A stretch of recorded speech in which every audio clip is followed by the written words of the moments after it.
you are and wherever you find yourself on the journey of faith, know that you are most welcome here to receive the richness of God's love given for you. Take a second and think about a road that you travel a lot. Maybe it's to go to work, or to school, or to a friend's house, even just to the store. Along that road, you probably pass buildings, homes, stores. From time to time, you've probably wondered what kind of place that is, or wondered what sort of people are in it. Visitors have said that about this church building. Folks used to drive down Old York Road every day who watched this building get built. And when it was done, they always wondered what actually went on in here, what this church was about.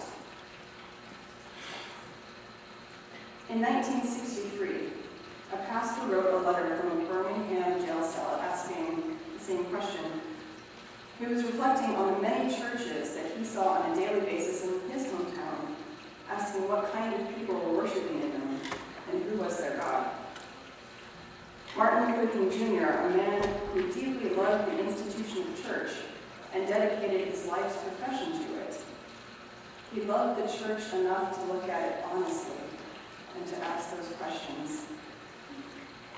He asked the question as he watched churches in his state of Alabama and beyond react in different ways to the civil rights movement, to the political and theological idea that Black lives matter.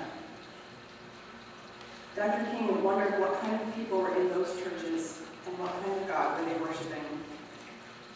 And his question, as his legacy, is still alive and well today. What kind of people are we? Who is living waters? And which God are we worshiping? I think we know the kind of people we want to be, the kind of people God is calling us to be. 2 weekends ago, our church council spent the day in a retreat, wrestling and planning how we as a community will live out our faith this coming year in response to God's over-the-top love for us. And we're going to live and love our faith by showing up at crop walk or the carrier clinic walk, by tutoring the Ragged kids, by creating an outdoor worship space out back, or cleaning the church on a Saturday, or praying for your coworker.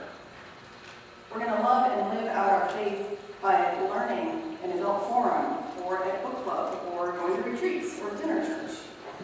And we're going to live and love out our faith when in the other 6 days that you are not in this building, when you choose patience over anger, when you choose forgiveness over bitterness, when you choose to act with integrity even if no one ever notices, when you choose to be generous with your money for the sake of someone else that you easily could have justified spending on yourself. Now, while church council is wonderful, they didn't come up with a plan on how to save the whole world. That's God's job. But they got to come up with how we can take part in God's invitation to live in love from God's abundance. And it seems to start with a lot of listening, and a lot of honesty, and a lot of faith in the face of the things that scare us, and acting in love. Tomorrow, on Martin Luther King Jr. Day, we will act in the making of snap bags for the Trenton Area Soup Kitchen. But we will also be teaching the kids why people may need to go to task at all, even when they have homes and jobs.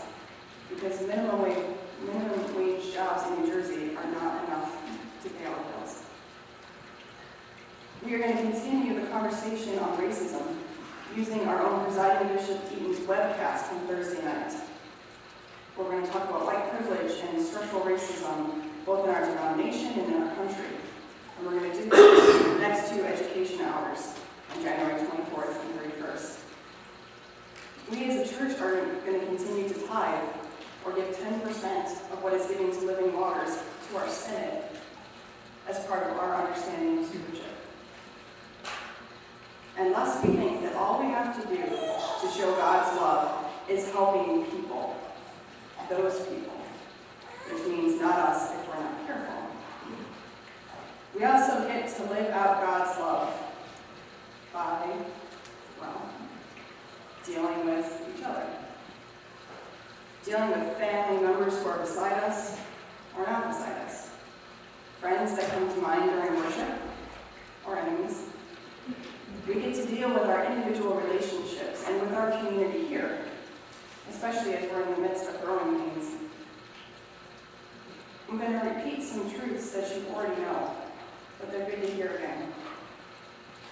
You will hurt people that you care about sometimes, and people will hurt you. Most of the time it's not on purpose. Most of the time it's because of a miscommunication or an honest mistake.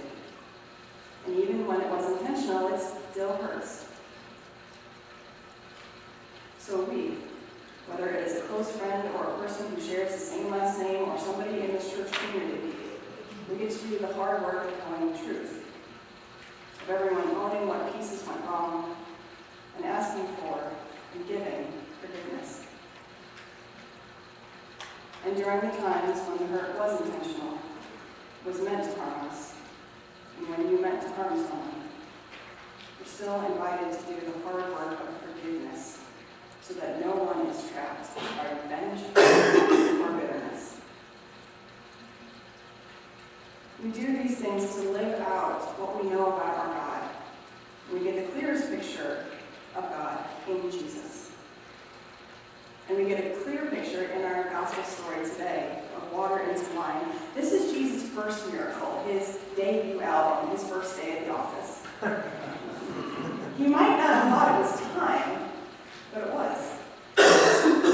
Because with God, acts of grace and mercy and abundance are always right on time. Because whenever there is a need and Jesus is there, resurrection and abundance are always right around the corner. And there is enough. There is more than enough. With Jesus, there is enough, more than enough. And knowing this makes all the difference. It can cause a woman to refuse to stand up on a bus and then bring a country to its feet for justice. It can look like a man refusing to use violence and found a way to set the nation free toward the dream of seeing everyone as a child of God.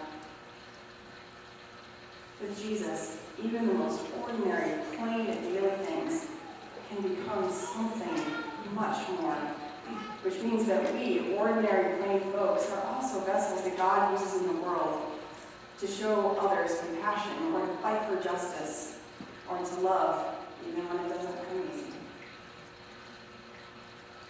With Jesus, we are allowed to get to be the abundance of God's grace in someone else's life. And also, this good news allows other people to bring to us God's grace. This whole water and wine miracle revealed something about Jesus. That when Jesus is around, which is always, anything is possible.